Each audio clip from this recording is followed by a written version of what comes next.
So a lot of people have said 2020 is the worst year ever. And I think sometimes when they say that, they are allowing others to make that decision for themselves, just because they keep hearing in other places 2020 has been so terrible, et cetera, et cetera. When you look back at 2020, it's not over at this point, but when you look back at it, like, how would you grade 2020 as a year for you?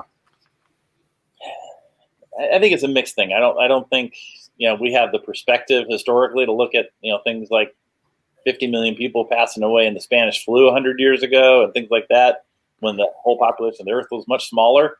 So it's hard to even imagine how bad some things have been at different points in history. But within our lifetimes, I think 2020 has had a lot of awful stuff, but it's had a lot of good things too. A lot of families have spent more time together, and that's been good in a lot of ways. But then it's been bad in other ways. I know there's things that are on deep into our heart. We see suicide rates going up. We see spouse and child abuse and elder abuse, and some of those rates going up. And there's a lot of things that have been hard on families, and it's a year people are gonna not remember positively in a lot of cases. And I know I've talked about business. There's a lot of businesses I've talked to, a very small subset of them. They're like, hey, their business has been great this year. They've had record-breaking years. And so they're going to remember 2020 a little differently. I mean, everybody's going to feel the loss of, the lives that we've had and just the impact that's happened on our lives this year. I know that's going to be a big thing.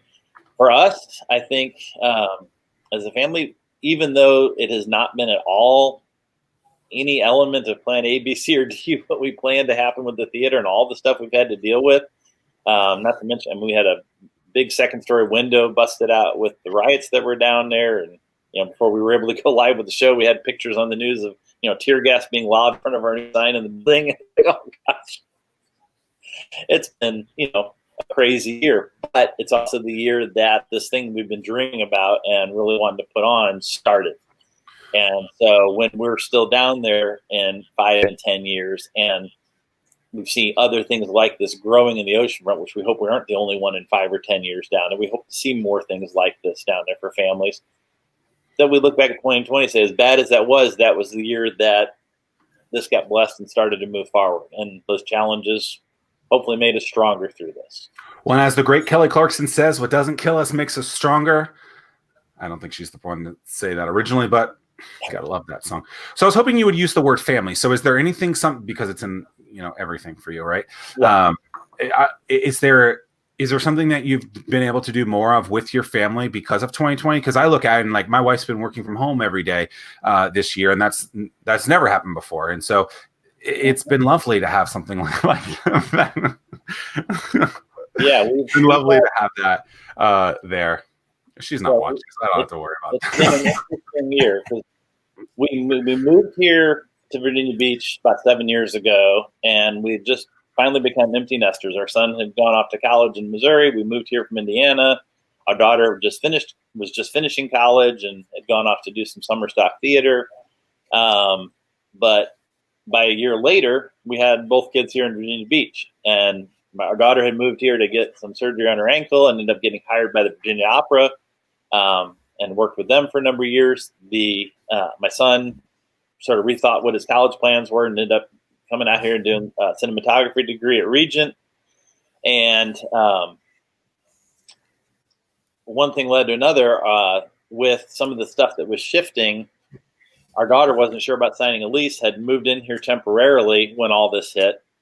Our son's lease was running out where he was living at. So he's like, hey, can I move in and try to, figure out what the next move is?